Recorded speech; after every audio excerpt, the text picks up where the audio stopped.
Hi, Kate. I'm just calling to tell you that I finally watched.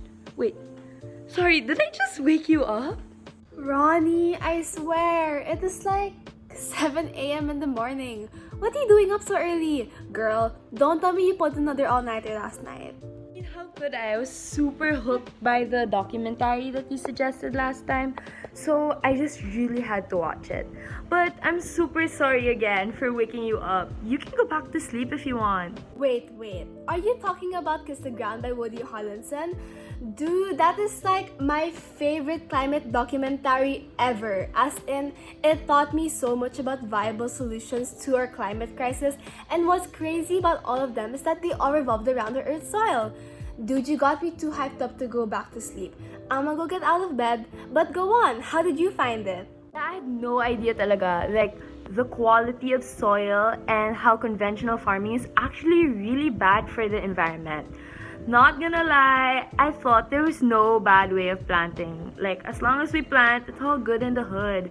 But in the documentary, it was mentioned that if we actually support and practice sustainable farming, we can actually lessen the global carbon emissions released in the earth by 75%, which is crazy because that's a lot. I swear, this documentary really inspired me to want to practice sustainable farming, but I really don't know how. So please teach me your plantito ways, Kate. Honestly, I'm as new as you are on this. I didn't know much about sustainable and especially regenerative agriculture until I came across the docu on Netflix. But maybe if you're down, perhaps we could learn more about it together. I don't know. Were there any methods that caught your interest while you were searching online or while you're watching the docu?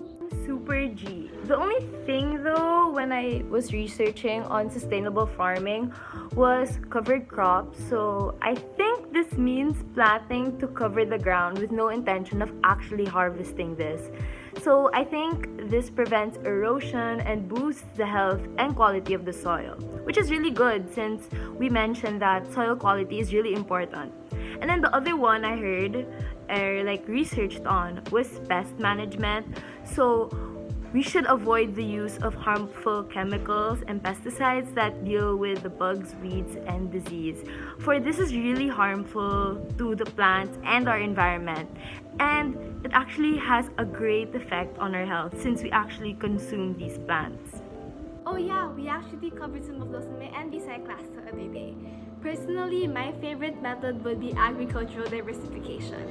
Probably because it not only helps our planet but also our local farmers. It's basically incorporating a diverse selection of both plants and livestock in farms. And it helps farmers generate a higher level of income by expanding their production and also controlling the damage that occurs to their crops because of unfavorable weather conditions. Actually really cool. Did you learn anything shocking from your NVSci lecture from that day? Let me think for a second. Okay. I personally found the revolutionary methods to be super mind-blowing. In class, we learned about processes that involve planting without the use of soil. Like for starters, there's hydroponics, which uses water instead of soil for planting, and there's also aeroponics, which has you literally plant your plants in the air, as in an air or mist environment where you just have to spray the roots with water every now and then. And there's also something called vertical farming, which uses either hydro or aeroponics in self-contained systems like warehouses, where they stack up grow beds that rise all the way to the ceiling and light the plants with artificial UV lighting. Like, I really wouldn't have thought those would be possible if it weren't for my class that day. Girl, they've really gone a long way in inventing all these different methods. But I heard that aquaponics is the best now. It's like the combination of the three you just mentioned. And it's super cool because it mimics the real life processes, right? Dang girl, you're right! Were you in my lecture the other day?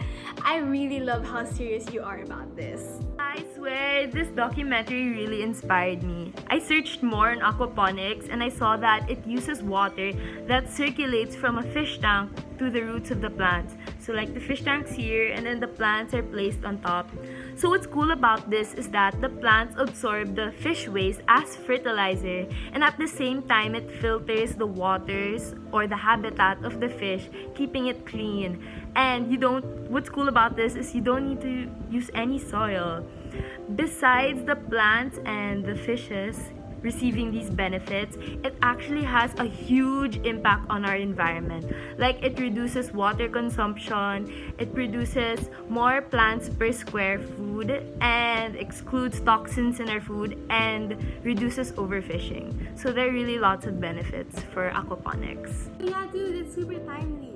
I just want to share that my family actually got into hydroponics and aqua farming over the quarantine. So yeah, this over here is our little fish farm.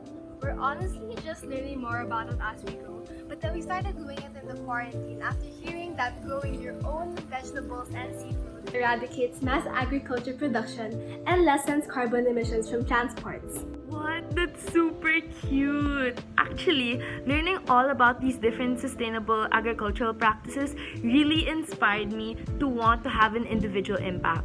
Like, I want to consciously help, but I'm not super sure how. One thing I just started doing is supporting locally produced food to lessen the greenhouse gases caused by the agricultural sector.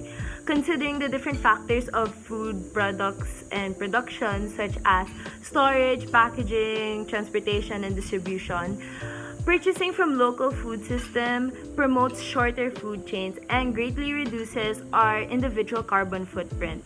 Since I've been purchasing, I just want to show you, this is my bag. I just made it, and then here I just bought some fruits this morning. So I'm really happy with that.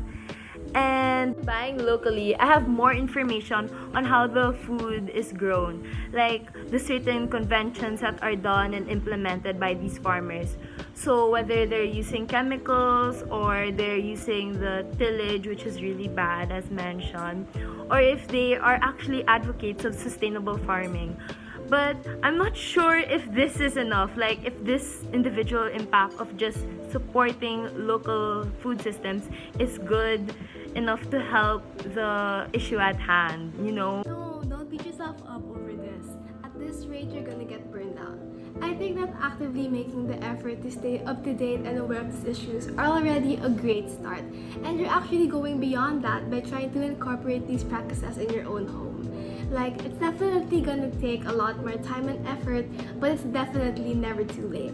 Thank you so much. I'm so happy to have a friend like you who's willing to join me on this journey in supporting sustainable agriculture. And maybe after learning more about this, we can ask our friends and family to join us in this advocacy. Sorry, I actually have a sync class to go to right now, but we should definitely call later tonight to hash out our action plans and do research dates. I would be so down for that, and I'm super grateful that you called me even though you cut my sleeping hours short. Now go get to class, I'll see you later. Bye! Yeah, alrighties. Thank you so much again. Bye!